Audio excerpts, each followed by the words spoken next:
มื้อนี้จะมาเปิดการนารูโตะทั้งหมด1กล่องพอดีว่าได้ไปเห็นน้องปีเตอร์ไล่สดอยู่ในกลุ่มก็เลยว่าอุดหนุนเพิ่นมา2บอกส่วนอีกบอกนึงจะไว้เฮ็ดพร้อมกับการวันพีชเนาะจะเปิดการวันพีช OP15 คู่กับการนารูโตะ1บอกมื้อนี้จะมาเฮ็ดคลิปสั้นๆให้เบิ่ง1บอกก่อนมาเริ่มกันเลยเนาะบ่เคยแก้คือกันตัวนี้แล้วก็บ่เคยฮู้ความว่าการนารูโตะมันเป็นแบบใดกล่องราคามันบ่แพงเท่าวันพีชเนาะ1กล่องของวันพีชนี่ชื่อนารูโตะได้ประมาณ3กล่องมาเริ่มกันซองแรกเนาะมันจะมีแรงอ้าขึ้นไปนารูโตะจะต่างจากวันพีชการมันจะบ่คือกันแล้วก็จะเป็นเปิดแนวนี้พร้อมจะบ่แม่นเปิดแบบแนวตั้งมีแต่บางใบที่เป็นแนวตั้งเห็นปีเตอร์เปิดนี่มีแต่ใบแบบนี้ SSR ก็ถือว่าแลแต่กับบ่ได้แลปานนั้นกับ SR ทั่วไปอันนี้จะเป็นการการเกลือซองตัวต่อไปอาจจะได้เพิ่มความไวเพราะว่ามันหลายซองคนทักพี่มันใช้กันเลย SR ซาสึเกะกับอิทากิอันนี้นารูโตะต่อไปปึ๊บ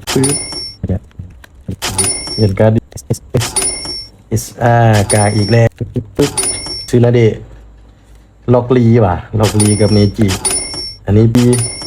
S U R ใส่ซองไว้ก่อนแล้วจึง S ไปละรุ่น SR นี่ก็มี U R อีกแล้วปึ๊บO S R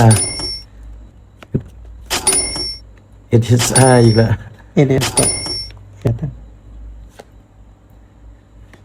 สกุลหะกับซาสึเกะมัน2ใบเลยใบนี้ ยูไอแล้วแบบนารุโตะตอนนี้ แรงมันจะมีแรง R SR SSR UR ที่ได้นี่ก็ถือว่าระดับกลางๆบ่สูงต้องเป็นพวก AR MR UR แล้วก็ CR พี่จังแรงโหด UR ก็ต้องเป็นตัวดาวจึงมีราคา เกี่ยวลืมเบิร์กองเมื่อกี้บอกคุยกัน S มันเกลือ SR ไว้เขียนนี้ไว้ใส่แฟมลิน SR จุดแล้วก็กาละนารุโตะซาสึเกะล็อกลีอีกละ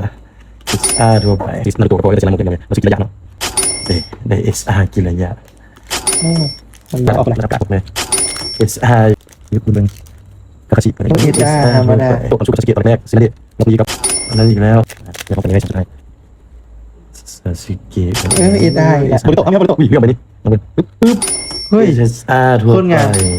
เดี๋ยวเขามานับเบิ้งน้ำกันตอนนี้เปิดไปทั้งหมดแล้วมานับเบิ้งน้ำกันว่าการแลมีจักใบแล้วก็นี่คือทั้งหมดที่ได้มาระดับ UR มีประมาณ4ใบระดับพวก SSR มีประมาณ8ใบ SR มีหลายใบเติบบ่แน่ใจว่าเท่าไหร่ส่วนอันนี้พวกระดับ R พวกกากเนาะมีแต่ทางนี้เริ่มระดับกลางๆแต่กับบ่ได้โหดปานนั้นก็มีประมาณนี้แหละสำหรับซุมการ์ดนารูโตะต่อไปอยากให้ซุมการ์ดอย่างก็คอมเมนต์ไว้